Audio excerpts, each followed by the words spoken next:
Gigi Berardi speaking on FoodWISE.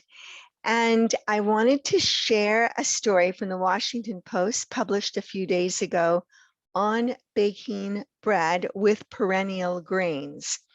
So those are grains that don't need to be reseeded each year. They include wheats, hence bread. The story talks about recipes for fighting climate change. How so?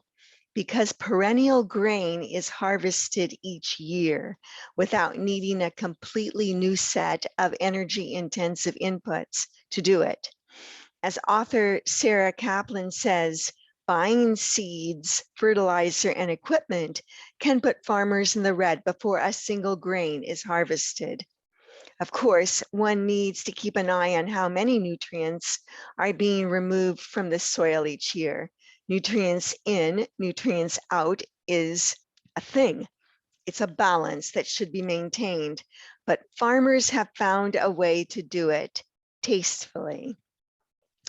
As I write in FoodWISE, one of the many programs pushing back is that of Stephen Jones of Washington State University.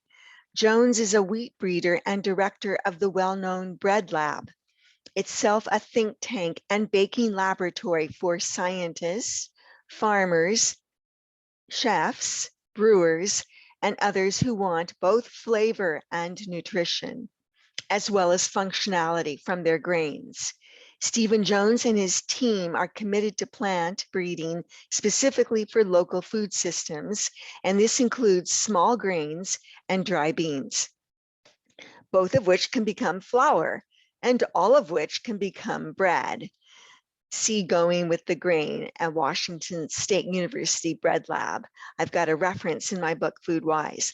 But this is something that Stephen Jones and his colleagues have been working on for quite some time, but keeping in mind taste, which, as we know in FoodWISE, is so important.